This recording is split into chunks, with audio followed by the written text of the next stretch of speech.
여러분 안녕하십니까? 아, 요한계시록 연구를 오늘로 100회째 우리 강의를 합니다. 오늘은 다섯째 인에 대한 네 번째 강의 시간입니다. 요한계시록 6장 11절 각각 저희에게 흰 두루마기를 주시며 가라사대 아직 잠시 동안 쉬되 저희 동무종들과 형제들도 자기처럼 죽임을 받아 그 수가 차기까지 하라 하시더라. 흰 두루마기는 의의 옷을 말하며 무죄함과 순결함을 증명해 주시는 것을 나타냅니다. 그들은 이 세상에서 사탄이 지배하는 법정에서 그리고 종교 재판소에서 이단으로 유죄 선고를 받았습니다. 그뿐 아니라 때로는 아무 절차도 없이 무조건 미움의 대상이 되어 죽임을 당했습니다. 이제 당당한 의인으로 복권된 것입니다. 그러나 생각해 보십시오. 비록 의인이라 해도 순교자라 할지라도 그들의 품성에 흠도 없고 점도 없이 완벽한 의인이 있을까요? 아무도 없습니다. 이 땅에서 어느 누구도 죄 없는 완전한 상태에 도달한 적은 없었고 현재도 그러합니다. 완전한 의인은 주님의 의롭다 하심 외에 어떤 길도 없습니다. 예레미야 46장 28절 나 여호와가 말하노라 내 종 야곱아 내가 너와 함께 하나니 두려워 말라. 내가 너를 흩었던 그 열방은 다 멸할지라도 너는 아주 멸하지 아니하리라. 내가 너를 공도로 징책할 것이요 결코 무죄한 자로 여기지 아니하리라. 그분의 백성이라 할지라도 하나님의 공정한 심판대 앞에서 재판을 받아야 합니다. 이 신원의 절차가 재림전 심판입니다. 주께서 주시는 의의 흰옷을 입은 사람 그리고 그 옷을 계속 어린 양의 피에 씻어 희게 보존한 성도들은 최종적으로 심판날에 완전하다는 선고를 받습니다. 이들은 모두 주 안에서 잠든 순교자들이요 히브리서 9장 27절에 한 번 죽는 것은 하나님께서 정하신 것이기 때문에 이제 영원한 생명을 위한 심판을 하시는 것입니다. 아직도 그 품성에서 죄의 기록과 오점, 죄의 상처들이 남아있기 때문에 이를 깨끗이 도말하시는 선고가 내려지면 그들은 흠도 점도 없는 상태가 되어 영광의 부활에 참여할 수 있게 되는 것입니다. 다섯째 인을 떼시는 때는 그래서 중세 교황권의 박해가 끝나고 교황권이 몰락한 이후 다니엘의 2300주야 예언이 이루어지는 시기에 적용됩니다.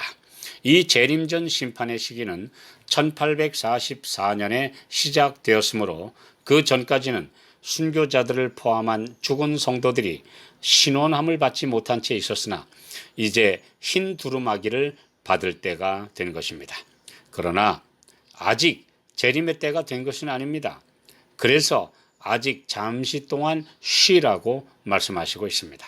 이 구속사업의 완전한 성취는 대속죄일의 성소 정결을 위해 지성소에 들어간 대제사장이 그 사업을 마치고 나오실 때에 이루어질 것입니다. 그때까지 무덤에서 쉬는 것으로 성경은 묘사하고 있습니다. 계시록 14장 13절 또 내가 들으니 하늘에서 음성이 나서 가로되 기록하라. 자금 이후로 주 안에서 죽는 자들은 복이 있도다 하시매.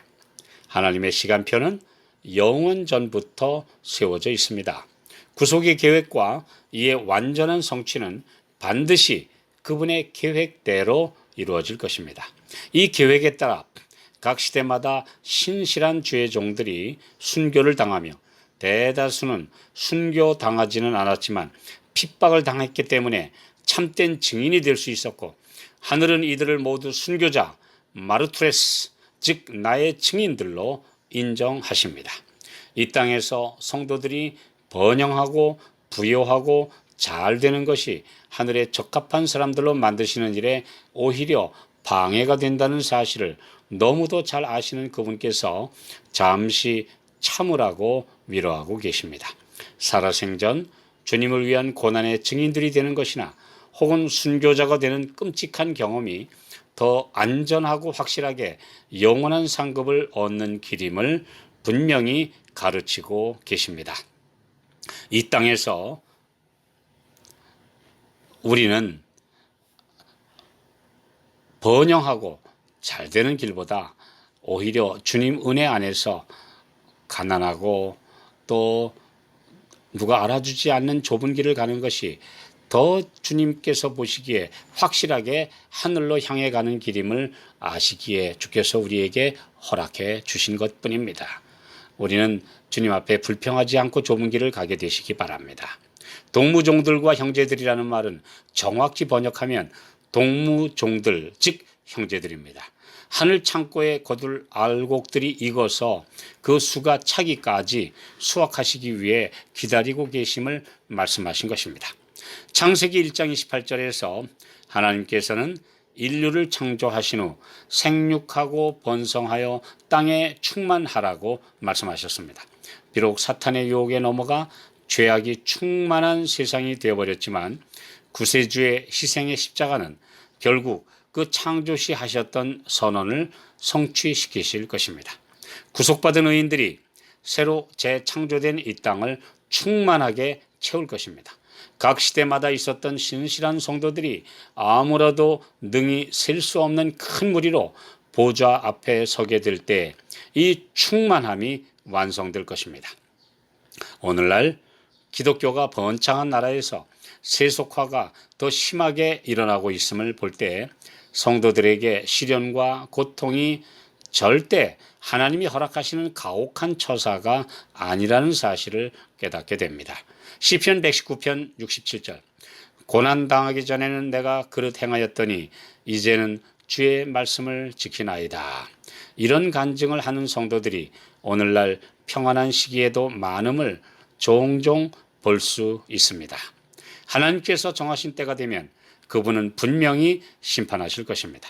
그 정의로운 심판은 의인들을 옹호하며 누명을 벗겨주실 것과 그들의 죄를 깨끗이 도말해 주시는 일이 먼저 있게 되며 악인들의 죄를 낱낱이 드러내어 심판을 집행하시는 것입니다. 이런 절차와 시작하시는 그때에 관한 예언에 기록된 대로 성취되고 있습니다. 주님은 지금 먼저 의인들을 심판하고 계시며 곧 데리러 오실 것입니다.